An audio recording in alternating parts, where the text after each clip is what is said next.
Hi price allot கர்த்தர் நாமத்துக்கு மகிமை உண்டாதாக. இன்றைய வேத வசனம் ஆதியாகமம் 1:26 இப்படியா சொல்லப்படுகிறது.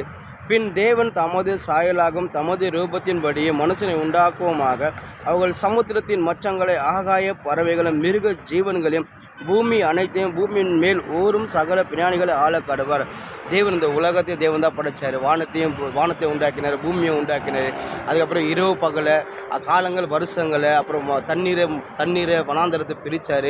ஆகாய பறவைகள், கடலில் வாகிற மச்சங்கள், மீன்கள் எல்லாத்தையும் தேவன் தான் உருவாக்குறார். எல்லாத்தையும் தேவன் இது வேணும், இது நல்லது, இது வெளிச்சம், இது தேவைப்படும், இது நம்ம உருவாக்கணும், இது தேவை சொல்லி தேவை எல்லாத்தையும் உருவாக்குறோம். ஆனால் மனுஷனை மட்டும் தமது சாயத்துப்படி தம்ம ரூபத்தின்படி மனசு ஒரு ஆசையோடு ஒரு வாஞ்சியோடு அவனை உருவாக்கி அவனுக்கு அவரோட நாசி சுவாசத்தில் அவனுக்கு ஜீவனை கொடுத்து அவனுக்கு உயிரோடு எழுப்பி, அது மட்டும் இல்லை, எதெல்லாம் ஒரு படைச்சாரம், மிருக ஜீவன், இந்த மச்சங்கள் எல்லாமே, இந்த பறவைகள் எல்லாம் இவனுக்கு கொடுத்தா இது நல்லாயிருக்கும், இவனுக்கு இது தேவைப்பட சொல்லி அவனுக்கு பாருங்கள், அவனை உருவாக்கி அவனுக்கு தேவையானதை கொடுத்து நன்மை செஞ்சார்.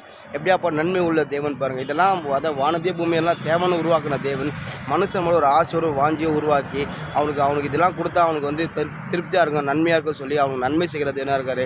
எப்படியாப்பா நன்மை உள்ள தேவன் பாருங்கள். இனி நம்ம கூட கர்த்தர் எத்தனை நன்மைகளை செஞ்சிருக்காரு, இனிமேலும் செய்வார். அப்படியாப்பா நன்மை உள்ள தேவன் அவர் நம்மளுக்கு செஞ்ச நன்மையை நம்ம ஒரு நாளும் மறக்க. சங்கை தாவீது சொல்கிறார், கர்த்தர் செய்த சகல உபகாரங்களையும் மறவாது, அவர் செஞ்ச ஒரு உபகாரமும் மறாது. ஏன்னா அவர் நமக்கு எத்தனை நன்மைகளை செஞ்சு. அப்படியாப்பா நன்மை உள்ள தேவனை அவர் செஞ்ச நன்மையை நம்ம நினச்சி துதிச்சு அவர் உயர்த்தினே இருக்கணும். ஏன்னா அவர் நன்மை செய்கிற தேவன் நம்ம வாழ்க்கையில் எத்தனை நன்மை செஞ்சிருப்பார். நம்ம ஒரு நாளும் அவர் நன்றி மறக்கக்கூடாது. அவர் நம்மளுக்கு அவருக்கு நம்ம உண்மையாக இருக்கணும். அவர் செஞ்ச நன்மை நம்ம ஒரு நாளும் மறக்கக்கூடாது. அவர் செஞ்ச நன்மையை நம்ம நினச்சி அவர் துதிச்சு அவர் உயர்த்தணும். ஏன்னா அவர் நன்மை உள்ள தேவனாக இருக்கிறாரு.